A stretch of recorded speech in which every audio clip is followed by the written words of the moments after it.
Guys, welcome to my YouTube channel. आज का हमारा टॉपिक है कॉन्टिनेंटल ड्रिफ्ट थ्योरी। इस थ्योरी को जर्मनी के वैज्ञानिक अल्फ्रेड वेगनर ने दिया था 1912 में। वेगनर एक मौसम वैज्ञानिक थे, इसलिए उन्होंने मौसम विज्ञान से ही रिलेटेड चीज़ों को डिस्कवर करने की सोची। इससे पहले भी 1908 में ग्रिफिथ टेलर ने अपनी थ्योरी दी थी। इसके ठीक 4 साल बाद 1912 में इन्होंने जो कॉन्सेप्ट दिया था वो ओरिजिनली इंग्लिश में बाद में ट्रांसलेट होके आया। वैगनर ने जो अपना कॉन्सेप्ट दिया वो the origin of continents and ocean नामक बुक में 1915 में पब्लिश किया, जो इंग्लिश में 1924 में ट्रांसलेट होती है। अब वैगनर के सामने मुख्य समस्या थी जलवायु परिवर्तन, इसलिए इनकी ड्रिफ्ट थ्योरी का जो मुख्य उद्देश्य रहा, जहां टेलर ने माउंटेन की डिस्ट्रीब्यूशन को बताने की बात कही थी, वहीं वैगनर ने जलवायु परिवर्तन के ऊपर अपनी ड्रिफ्ट थ्योरी दी। जलवायु परिवर्तन के हिसाब से इन्होंने ड्रिफ्ट को ही क्यों चूज किया, इसके पीछे इन्होंने 2 तर्क बताए। क्लाइमेटिक चेंज हुए वो 2 ही तरीकों से हो सकते थे। फर्स्ट में इन्होंने कहा यदि महाद्वीप अपने स्थानों पर स्थिर बने रहे तो जलवायु क्षेत्र एक क्षेत्र से दूसरे क्षेत्र में स्थानांतरित हो सकते हैं, यानी कि जो क्लाइमेटिक जोन है जैसे टेम्परेट, ट्रॉपिकल जोन, ये सभी शिफ्ट हुए होंगे एक जगह से दूसरी जगह।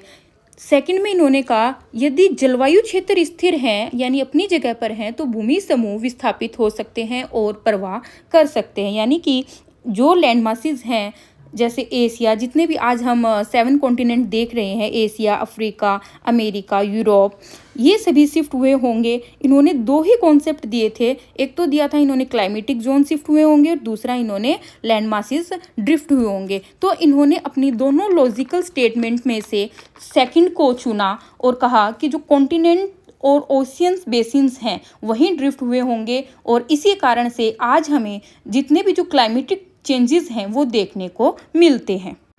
महाद्वीपीय बहाव सिद्धांत के मूल आधार क्या है? वैगनर ने भी हाइपोथेसिस के थ्रू ही माना।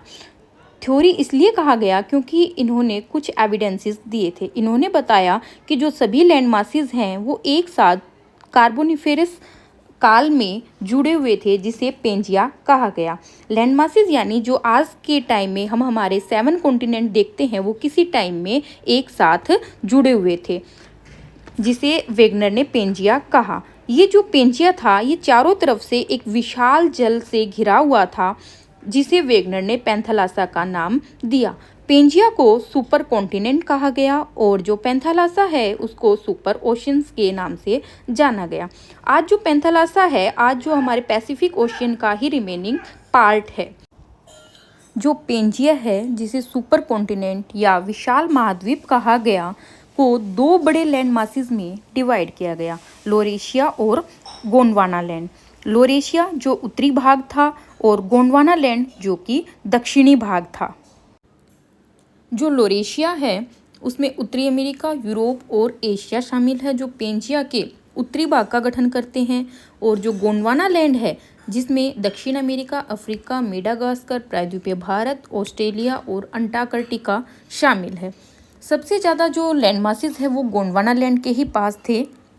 सो गाइस, आज की इस वीडियो में हमने जाना कि कॉन्टिनेंटल ड्रिफ्ट थ्योरी किसने दी, कब दी, और वैगनर ने वैश्विक स्तर पर होने वाले जलवायु परिवर्तन को किन 2 तरीकों से समझाया, महाद्वीपीय बहाव सिद्धांत के मूल आधार क्या है। आई होप आपको वीडियो अच्छी लगी होगी। Thank you so much guys for watching.